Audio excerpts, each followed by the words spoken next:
Hello everyone, welcome to rapid revision of the AFM, especially for May 2025 exam. Now in this session, we are going to cover all the important concepts related to your AFM, completing all the 4 modules. So without wasting any time, now I'm starting this session. So the first thing, we start with the accounts part. So what is accounting? Accounting is just a language through which we are going to record, classify and summarize. So recording starts with the journal. Correct? This is your primary book. Chronologically you record. Based on this, you prepare ledger. And when you are transferring the transactions from journal to the ledger, this is known as posting. Correct? From this ledger, you are going to prepare the trial balance, and along with this trial balance, in the summarizing, you are going to prepare the final accounts. And after trial balance, you prepare the final accounts. Under this final accounts, we prepare balance sheet and we prepare the P&L account. Then there are main conventions of accounting. The first is full disclosure. You need to be very transparent about the things. Then next is materiality. That depends from business to business. Okay? That is not sure that every business is going to follow the same materiality concept. Conservatism. This is also known as your prudence concept. Now in this prudence concept, we talk about 2 things. You are going to record the things if there is any estimated losses. But you are going to ignore the things if there is any anticipated profits. So this is about the prudence or conservatism. Consistency means whatever rules you are following today, like in your depreciation, if in your business you are following WDV, so you need to follow WDV each and every year. That is what consistency. Then important concepts of accounting. First is your cost concept. Whatever amount you have paid for purchasing any goods, you are going to record at that amount. Not at the market value. You are going to ignore the market value. You are going to ignore this any future value also. Then next, money measurement. If you can record in terms of rupees, you are going to record in your books. Then business entity. Your owner is different from your businessman. Then realization concept. As soon as you are transferring the goods to the buyer, the buyer becomes liable for payment. So you are going to record in your books. As soon as you transfer the risk and rewards to the buyer, you are going to record in your books. Whether you have received the cash or you have sold the goods on credit, you are going to record in your books. That is realization. Then dual aspect concept means you are going to record debit as well as credit. So here we follow this concept about your business, this balance sheet equation. So assets equal to capital plus liabilities. This is what we are following under dual aspect concept. Debit is going to equal to your credit. Next is historical records. When you prepare the books, when you are preparing the final accounts, you are preparing as per the past record happenings. Then next is going concern concept. This is the concept which talks about the infinity. Till the infinity you are going to run your business. Next is matching concept. So now in this matching concept, we are saying whatever the income you are earning in any particular period, you are going to record the expenses of that period only. For earning income, you must have conducted some kind of expenses now. So because of those expenses in that particular year, you have earned the income. So both the things you need to record in that particular year only. Next is accounting period concept. That is your financial year. That is your 12 months concept. Next is difference between GAAP and IFRS. Remember, GAAP is your generally accepted accounting principles. IFRS is your international financial reporting standards. So the assumption is GAAP is not well developed, but yes, IFRS is well developed, and here we are following accrual and going concern. See, accrual means when you are preparing your books, whether the transactions are on cash basis or on credit basis, you are going to record in your books. Okay, so that is what accrual basis. Transactions concern means till the infinity of business will run. Apart from the accrual basis, we have one more concept, that is cash. So only here cash transactions are going to be recorded in your books. So these are the 2 types of basis of accounting. Next is about the fixed assets. Under the GAAP, we follow the cost model, and then under the IFRS, we follow the revaluation model. Next, inventory. This is your LIFO, FIFO, weighted average. But as per your IFRS, we have only 2 methods, that is FIFO and weighted average. So these are the difference between GAAP and IFRS. Now, golden rules of accounting, one of the very important topic in case of your accounting part. So real says debit what comes in, credit says what goes out. Personal says debit receiver, credit the giver. Then nominal account talks about debit expenses and losses, credit incomes and gains. See, like commission received. So that is your incomes. Expenses, paying rent, or you're paying electricity expenses. So all these are going to be your expenses. Receiver, the person who receives it. Remember, under the personal account, like Mr. Tata Company, we all are going to be under this personal account. Then real account, we talk about the assets, okay, like your land, building, all these things. So and next is your cash book. Remember, cash book is that book where you're going to record all the cash related transactions. But we have different types like single cash book, 2-columnar cash book, 3-columnar cash book. Petty cash book is a small kind of a cash book where you're going to record the repetitive small expenses. So petty cash book is prepared by the petty cashier, and we have two types of petty cash book. First is your simple and the second one is your columnar cash book. Then next is about the errors. See, when you are preparing your trial balance, so under this trial balance, remember one very important thing, that all your assets plus expenses, generally we say these are going to have a debit balance. These are going to have a debit balance. On the other hand, when we talk about the liabilities, income and capital, so we can remember it as a LIC. So these are going to have a credit balance. So this is the debit balance and next is your credit balance. So while preparing the trial balance, we find this assumptions and as per this we prepare our trial balance. But generally what happens that sometimes your trial balance is not going to tally. So in that moment you are going to identify the errors. Errors are divided into two heads, clerical errors and principal errors. Remember under the clerical errors, first one is your error of omission. When you have skipped the entry in your books. So that can be your complete or partial. Next, omission. Error of omissions means there is a mistake in your total calculations, arithmetic mistake is there.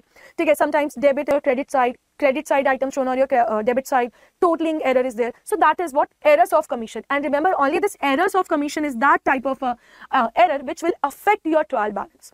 Okay. Next is your compensating errors. One mistake, next mistake, both got compensated because of this error. Then principal error. Principal errors means assets you have showing as expenses, liabilities you are showing as your income. So these type of errors when you are doing, so that is your principal error. Next is your one-sided error and two-sided error. See, one-sided errors, these are generally identified before you prepare the trial balance, correct? And here you can just passing one entry, single entry you can pass and you can rectify. In case of a two-sided errors, you need to create two entries. Take both the sides. You need to create debit as well as credit. These complete entry you need to pass for rectifying the two-sided error. Then we have a suspense account. Remember, suspense account is a temporary account. Okay, just for matching the things or for identifying when. So basically, suspense account you prepare when you are you want to tally your accounts, okay, for immediate basis, but you are not knowing what type of account you need to use. So you are going to use temporarily this suspense account. Then next is your depreciation. Now, why we charge depreciation? Because of 4 reasons. First is wear and tear, effects of time, obsolescence, accidents, and fall in market price. So basically, when there is a decline in your depreciation, we are going to decline on your fixed assets. We are going to call it as a depreciation. So what entry we need to pass? Depreciation account, debit to assets account. This is the first entry you can pass, or you can pass depreciation account debit to provision for depreciation account.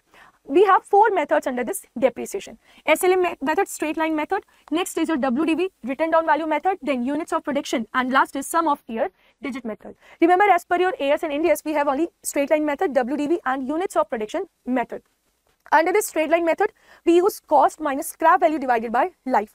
Under this WDV, we are using the residual value and then we are charging the rate. Units of production, as per the usage, we are charging this depreciation. Then sum of the years digit method, here we are using the life. Okay, how many years we are going to use it. For that time, we are charging the depreciation. Then amortization of intangible assets. Remember, on your fixed assets, we charge depreciation. On your intangible assets, we charge amortization. So that is the difference between your depreciation, different methods. Correct? Next. Next is your capital and revenue expenditure. Remember, capital expenditures are going to be non-recurring expenditures. Correct? Long duration and long-term benefit, you are going to receive this. Under the balance sheet, you are going to show these type of expenses, even the receipts. Then revenue, short-term duration, recurring in nature and shown in your profit and loss account. So that is the difference between your capital and revenue. Next is your trading account. Now, under this trading account, we are showing the direct expenses. For the businesses, you are purchasing raw material, goods, freight expenses, you are selling, you are calculating the closing stock. We calculate these things as per your trading account. Okay, remember, now trading account is a part of your P&L account. Now, under this trading account, we can see 2 types of different methods for calculating the gross profit. Okay, first is your gross profit, revenue minus COGS, or you can say sales minus COGS. Now, how to calculate the cost of goods sold? opening stock plus purchases plus expenses minus closing stock. So any method you can use in your exam as per the data. Then next is your P&L account. So all companies prepares this P&L account as per the Companies Act 2013. And remember, in this P&L account, we are charging all the operating expenses and you are showing all your operating incomes. And through this P&L account, we calculate the net profit or net loss. As per the trading account, we calculate gross profit or gross loss. Correct. Then next is your P&L appropriation account. For the dividends, for the dividend distribution tax or adjustment to income tax or any transfer to reserves, you are going to use P&L appropriation account. Then after this, we have the next different features of a company. Whenever we talk about the Reliance, Tatas, they need to get registered. They all are registered companies. So what are the features they need to follow? See, firstly, they have registered as per the Companies Act. Now, what are the features? The first feature is incorporated associations. As per the Companies Act, they got incorporation. Then they hold a legal status in the society. Then perpetual succession, this business will go on till infinity. Whether their owners are changing, whether their owners are there or not. This business will run individually. Then common seal. Common seal is talking about the signature. Okay, so now there is no such requirement for the common seal. Next is limited liabilities. All the owners are going to have the limited liability. Then separation of management from the ownership. Owners are different and your management is different person. Minimum paid up capital. So previously we used to have this bifurcation for the private and public, but now there is no such limit. Then your transferability of shares. Remember, in private companies there is a restriction, but in public companies you can freely transfer this shares. Separation of legal status, your business is different and your owners are different. Then large membership. Here if we talk about minimum and maximum as per your private company, so minimum 2 and maximum 200. For the public company we require minimum 7 and for the maximum infinity. So these are the company features. Next, types of companies. So as per the incorporation, we have chartered company, statutory company, registered and foreign company. Chartered company formed under the king and emperors. Then statutory companies as per the special act of the central government, state government. Then registered company, these are incorporated as per your Companies Act 2013. Foreign company registered outside India, but they are doing business in India. Then we have ownership base. That is a private company. Just now we have seen 200 is your maximum members, 2 is your minimum members. Transferability is restricted. Then public company, apart from your private company, every company is going to be this public company. Then government company. Government company, when they hold more than or equal to 51% of the paid up share capital. Paid up share capital. And this can be in the combination of only central government, state government, or central plus state governments. In any proportion they can hold this. Then holding company, when they are holding more than half of the board of directors or when they are holding more than or half of these share capital. So if they are holding these things, okay, you are going to be called as holding company. And the company which is actually giving the holdings to the different company, they are going to be called as a subsidiary company. Then we have one more company, that is the OPC, one person company. Okay, one person company means only single member is there, single member, not one person company. Next is based on the liability, limited by shares. Whatever you have issued or whatever you have promised as per the shares, only that much liability you hold. Limited by guarantee. So these type of guarantees were given to education institutions, NGOs especially. The company with unlimited liability. There is no limit on your liability. So these are the different types of company. Then difference between the partnership and LL, limited liability company. Remember, companies formation is very difficult. They need to follow Companies Act 2013. But you can form easily the partnership. There is no such special restrictions or some rules or guidelines. But as per the company, you need to get registered as per the Companies Act. Then membership, minimum 2 and max 50. Now in case of a company, as per a private 2 and 200, public 7 unlimited. Okay, here the liability under the partnership is going to be unlimited. But under the LLP, the limited liability companies, you are limited to the face value of the shares only. So these are the difference between partnership and your LLP. The next is shareholders capital. Now under the shareholders capital, we start with the authorized capital. This is the maximum amount the company can issue. Then whatever they are issuing to the public, out of the authorized capital, whatever they are issuing to the public, that is issued capital. And when investors are applying for the shares, that is subscribed. Again, when companies are calling in installments, subscribe, but then companies are calling an installment, that is called up capital. Then you have a paid up capital. So these are the different shareholders capital. Then you can issue shares at a premium. When you are issuing the shares at a premium, you are going to deposit the amount in your securities premium amount. All these extra amount you are going to deposit in this securities premium account. Then in India, you cannot issue shares at a discount. Remember, if you are doing so, you need to refund all and you need to pay 12% per annum as a interest. Then sweat equity shares. For the discounting, you have this as an exception. You can issue the sweat equity shares only at discount to your employees, or to your directors only. Okay, that is the exception for issuing shares at discount. Next is your employee stock option scheme, and last is your forfeiture of shares. When you are cancelling the shares, okay, so suppose let's take one quick example. Suppose the face value company called and shareholders paid. Let's take one quick example for this forfeiture of shares. Suppose the shares are issued for ₹100. Okay, there is the application and allotment money, that is 60. Correct? There is a first call, suppose 20, and there is a second and final call, that is again 20. Okay, so Mr. A paid allotment application plus first call. This is the unpaid amount. This is the unpaid amount, second and final call. Now, even after the final notice, Mr. A is not paying the remaining 20 amount. So, what type of entry you need to pass here? See the journal entry. Share capital, total value. That is going to be 100. 2. Calls in arrears. Calls in arrears are going to be your unpaid amount, that is 20. 2. Share forfeiture, that is going to be 80. Okay, so already received amount is going to be in your share forfeiture. Remember this point. Okay? Share forfeiture is the total amount that already your investor paid to you. So this is about the share forfeiture. And remember, the final notice will give you the 14 days time. Sorry. Next is your about the bonus shares. See how you can issue the bonus shares. Bonus shares are issued to your existing shareholders only. Existing shareholders without any consideration. So you can use bonus shares in free reserves, securities, premium account, capital redemption account. But you cannot use revaluation account. You cannot use this. Okay? You cannot use for distribution of bonus shares. Then non-voting shares, only 25 of the paid up capital you can hold as a non-voting. Then both private and public companies are allowed, not permissible to convert voting into non-voting shares. So these are about the bonus shares and non-voting equity shares. Next is your cash flows. Next is about cash flow. So cash flow generally talks about only flow of cash. Okay, so here we divide into 3 activities: operating activity, investing activity, and financing activity. For running your business, what are the expenses, what are the incomes you are getting? That is what operating activities, like sale of goods, purchase of goods, decrease in accounts receivable, decrease in accounts payable. Remember, accounts receivable includes your debtor plus bills receivable. Okay, both the things are going to be included here. Then accounts payable, here we are going to include creditors plus bills payable.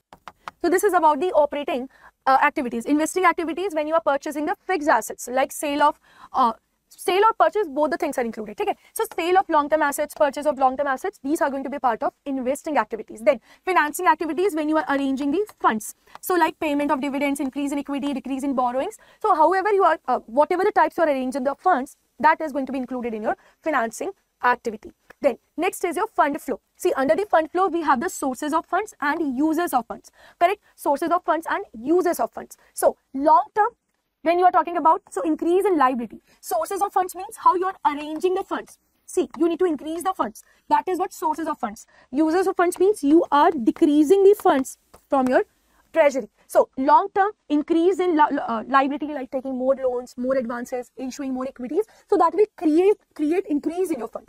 Okay. Decrease on non-current assets. So basically, through selling of your non-current assets, like you have sold asset, you have sold building, machinery. So that will again going to increase your assets. Then short-term, increase in short-term liability, taking 6 months loan, taking 5 months loan. So that will increase your funds.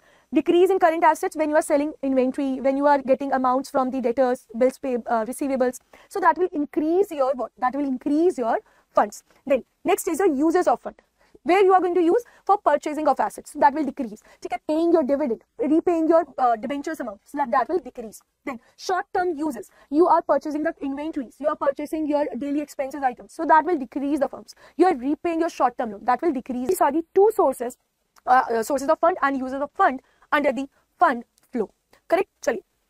Next is your bank reconciliation statement, BRS. So under this, we are going to see 3 important things. First is undercasting and overcasting. Next is entries which do not require change in cash book, like checks issued but not presented for payment, checks deposited into bank but not yet collected. Remember, if they are going to ask you the theoretical one, you need to identify these options and you need to tick.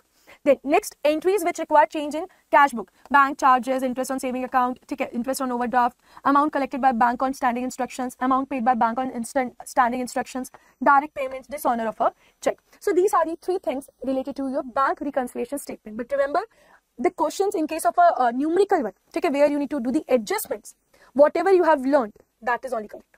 Okay, work as per that only. But in case of a theoretical question, you need to work as per. So this is about your BRS. Next is your bills of exchange. See, under the bills of exchange, we have bills of exchange. It is an unconditional order to pay made by a creditor. Acceptance by debtor is necessary. We have three parties: drawer, drawee, and here your that seller is making the bill and drawing on the buyer, and buyer acceptance is required. But in case of a promissory note, unconditional promise to pay, here the buyer is making the bill and giving to the seller. There is no acceptance requirement. Okay? We have two parties, maker and the pay. Then check. Check can be drawn only upon a bank. There is no requirement of the acceptance, and it does not require any stamp, and that is payable on a demand. So these are the three things under the bills of exchange. Now let's talk about the due date. So how to calculate the maturity or due date? So date on a bill, whatever given, always you are going to add 3 days. Okay, always you are going to add the 3 days. But in case of a public holiday, take previous day. And I told you the PP. That is how you can remember. Then, in case of emergency holiday, you need to take next day. After calculating this date on bill plus 3 days, whatever you are getting, if that day is your emergency, next day. If that day is your public holiday, previous day. Next, important terms like honorary. Your amount is paid by the that buyer. Dishonor. On the due date, your buyer denies for the payment. Bill sent for collection. Bill sent for collection means here bank will collect on behalf of you. Then endorsement, you are transfer to third party. Then bill discounted, here for the immediate cash, discounted with bank. Correct? And for this, bank will deduct the fees known as discounting. Retirement of a bill before due date, when your buyer pays you. And on this retirement of a bill, if amount is received before due date, here the seller will provide rebate. Remember this term, rebate, okay, to the buyer. This is a kind of a discount. Then noting charges. If on the case of dishonorary, if you are taking this bills of exchange to the court, this will create a proof. This will create a evidence. So for taking a court, you are going to pay the noting charges so that the officer can write all the dishonoring situations, and this can be submitted as a accommodation bill. For the mutual help, okay, for mutual finance, you draw this. That is accommodation bill.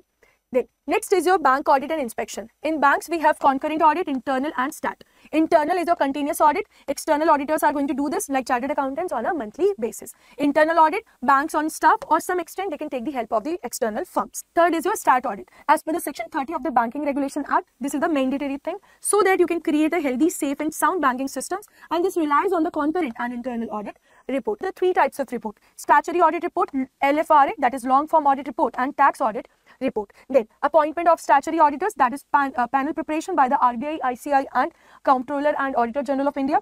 Then private banks, AGM of shareholders, and for the public banks, board and RBI guidelines. This is how you are going to appoint the statutory auditor. This is about the bank audit and inspection. Then next we have more different types of audit, like you have revenue audit, where we are talking about the revenue and expenditure audit. Okay. Next is your stock and receivable audits. These are generally done by the big and high turnover companies. Then you have the forensic audit. This is a forensic audit is used as a proof to check the things in a thorough manner.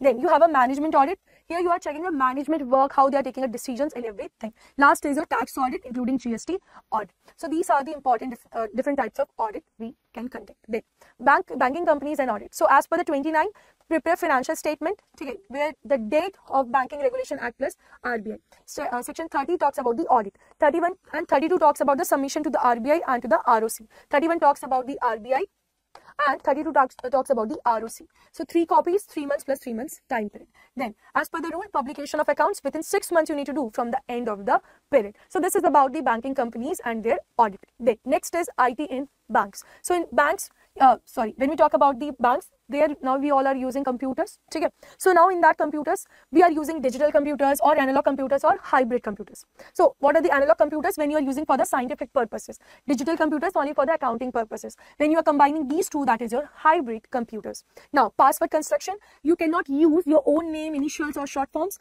names of family, friends, etc. Personal information, date of birth, common words from the English dictionary, take a simple patterns, words or patterns followed by preceded digits. You cannot use these things. For the strong password, you need to use minimum 8 characteristics. That can be a combination of numericals, special characters, and in a capital letter. Then you need to change at least within 30 days. Then you have the omni-channel. Omni-channel, here you have traditional banking, traditional plus online banking. Neo banking, only you have the digital platform. Okay, there is no such traditional banking is there. So that is your neo banking and omni-channel banking. Next is your income tax. Now under this income tax, you follow Income Tax Act 1961 and Income Tax Rules 1962. Now we have different types of taxpayers like individual, HUF, company, firms, LLP, AOP, BOI, local authority, and AJP. Then we have the 5 tax sets, that is salary, house property, profit and gains from the business or profession, capital gains, and other sources. Now next is your PAN. Okay, so every individual, if their income is above the threshold limit, they need to hold the PAN, and PAN consists of 10 digits. And how we conduct this 10 digits? Alphanumeric, alphabets plus number, and there is a compulsion to link Aadhaar with the PAN, so that you can weed out the fraudulent activities. We have the deductions as per section 80C. So section 80C talks about your combination things like Sukanya Samriddhi, PF, LIC, all this will be covered under this 80C. Then 80D, I told you D means doctor. Okay, so related to your medical health premium, 80D. 80E, that is your education. For the education loan, you are paying the interest, 80E. 80G, grant related to the donations you are paying to the charitable institutions or to the government. 80QQB, these are the royalties you are receiving on the books, especially your author's book, okay, not your NCERT books. Then RRB, royalty on your patents. Then TTA, whatever the saving interest you are receiving. If your age is less than 60, you are going to get the deduction. If your age is more than 60, okay, you are above 60 years, you are going to get the interest deduction. That can be from the saving account, from the FD account, and from the RD account also. You are going to receive the deduction under 80TTB. Then 80U, person with disability. The next is income not included, like agricultural, share of profit, gratuity, voluntary retirement, and superannuation fund, or even the cost of education. If that is given by your employer, that is not covered here. Then filing mandatory, threshold limit, income tax refund if you want, current year losses, interest outside India, okay, that can be in a firm or can be on an asset. Then companies, whether they are into a loss or a profit. Companies and a firm, they are going to file the income tax return for each and every year. TDS, that person needs to hold TAN number if they want to deduct the TDS. Now here we have a deductor, deductee. Deductor is the bank, deductee is you. Then advance tax. This is a what kind of a tax? Advance tax. Then we have the TCS between the seller and buyer. We have some exemptions under this TCS. If that is your public sector company, then central or state embassies, and you are going to submit as a seller the form 27 EQ. Okay, form 27 EQ to the government and quarterly basis your income tax return, whereas form 27D, you are submitting this to your buyers as a proof that yes, whatever we have collected from you, we have submitted to the government. Then if you are not submitting on a time limit, that is a quarterly return, then you need to file interest 1% per month. Higher rate of TCS for 2 years of non-filing of income tax return. And there is a deferred tax, that can be your permanent difference because of a violation of a laws, and that there can be a temporary difference. Okay, this temporary difference will lead to these 2 things, that is your deferred tax asset and deferred tax liabilities. Then you have a new tax regime for the individuals and for the companies also. So this is about the income tax act. Now next is your goods and service tax, that is your GST. So this GST introduced on 1st July 17, which includes the sale, transfer, purchase, barter, lease, import. Liable to pay the GST, the supplier of goods and service, reverse charge mechanism. Here customer is liable to submit the GST, that is the RCM. TDS, this is only applicable if you are doing the transactions with the government department. TCS in case of a e-commerce. Correct. Then we have some exempt goods, that is your cap. Okay, crude oil, petroleum products, alcoholic liquor for human consumption, and your electricity. That is your cap. GST limit up to 10 lakhs. MMNT follow. Manipur, Mizoram, Nagaland, and Tripura. 3 lakhs, no need to take the registrations. But if you cross it, in case of a Puducherry, Uttarakhand, Telangana, Sikkim, Arunachal Pradesh, Meghalaya, you need to take the registration under GST. For the other states, the limit is 20 lakhs. But if you are doing the transactions within own state plus goods, your limit will increase up to 40 lakhs. Then GST Council, they are doing the decision making work and making recommendation on issues. Then if you are not filing on a time with GST are written, then 18% per annum you need to pay the fees. Then input tax credit. Input tax credit. So while purchasing the goods, whatever tax if you have already paid, on that you are going to receive input tax credit. Then we have the 4 types of GST. CGST, SGST. This is used when within the same state. Okay, within same state transaction is there. Then IGST, when you are crossing the boundaries. Okay, when you are transferring to different state, that is IGST. UGST plus CGST in case of union territories only when you are doing the transaction. Then how many UGSTs we have? Andaman Nicobar, Lakshadweep, Dadra Nagar Haveli, Daman and Diu, Ladakh and Chandigarh. Then GST return, if you are a registered person, monthly or quarterly. If you are an input service distributor, monthly. TDS, TCS, monthly. Non-resident spirit of activity, composite dealers. So this is about the GST return. But if your turnover is more than 1.5 crores, you need to file GST R1, 3 monthly. These are the forms. See, like you are submitting the income tax return. So that is how the GST returns are going to be submitted to the government in GST R1 and 3. Okay, then you have, if your turnover is 1.5 crores, equal or less than that, then GST R1 quarterly, but GST R3 monthly you need to file. So this is about the goods and service tax. Next, we talk about the costing. Now, under this costing, we classify the cost into nature, like material cost, labor cost, expenses cost, volume of a period, volume of the production, that is the second classification, that can be fixed, variable, semi-variable cost. See, whatever the raw materials you are purchasing, okay, that can be a direct raw material, that can be indirect. Laborers who are directly working on the goods and who are sitting on the back office. So we have two classification. Expenses, again direct. You are designing the car, okay, you are paying the rent, that is your expenses, direct, indirect. Then fixed cost, that will never fluctuate with the cost of production. Whether you are producing or not, you need to pay rent, you need to pay insurance. Variable cost, as per your volume increasing, decreasing, your variable cost will also increase and decrease. Semi-variable, combination of fixed plus variable both. Then management accounting, here we have the 5 tools. Managements are doing what? They are taking decisions. So here we have 5 tools. First is your